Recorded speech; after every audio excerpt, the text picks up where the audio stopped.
नमस्कार दोस्तों। मैं फिर से प्रस्तुत करने जा रही हूँ आगे की जानकारी। कल मैंने आप सभी को सुनाई थी फोर और फिफ्थ पेज की। तो आज है सिक्स्थ और सेवन पेज की जानकारी। सुनिएगा चाय टाइम का अगला भाग।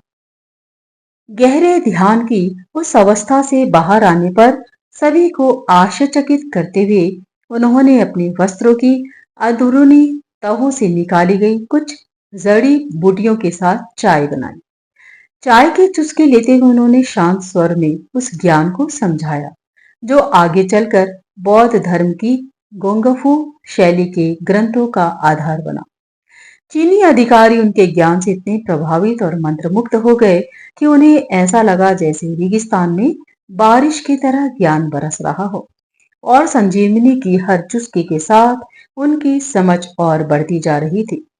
मैंडरिन लगभग 3000 वर्ष पहले के पुराने चीनी साम्राज्यों में 9 उच्च प्रशासनिक श्रेणियों में से किसी एक के वरिष्ठ अधिकारी को कहा जाता था। ये उच्च पदाधिकारी परीक्षाओं के माध्यम से चुने जाते थे। उनके पास बहुत व्यापक अधिकार होते थे जिन्हें अक्सर राजनीतिक नियंत्रण से भी स्वतंत्र माना जाता था। मैंडरिन अधिकारियों ने बौद्ध धर्म से पूछा कि उन्हें कौन सा ऐसा पेय बनाया है जिसने उन्हें इतना मंत्रमुग्ध कर दिया है।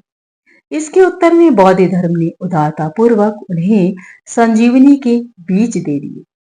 पुस्तक के अनुसार यही वह बीज था जिसे आज कैमिलिया सिंसेंसिस कहा जाता है, यानी CAMELLIA SINENSIS कहा जाता है, अर्थात चाय का पौधा। इसे चाय की उत्पत्ति और उसकी प्राचीन आध्यात्मिक भावना के रूप में प्रस्तुत किया गया है। समय के साथ चाय की लोकप्रियता बहुत बढ़ गई। वह चीनी जीवन शैली का अभिन्न हिस्सा बन गई। ऐसा माना गया कि इस पेय ने एक कप चाय के आसपास लोगों को जोड़कर पूरी सभ्यता के सामाजिक जीवन को प्रभावित किया। हर घर में कुछ संजीवनी के पौधे होते थे और हर परिवार के पास चाय की पत्तियां तोड़ने, उसे बनाने और पीने का अपना तरीका था।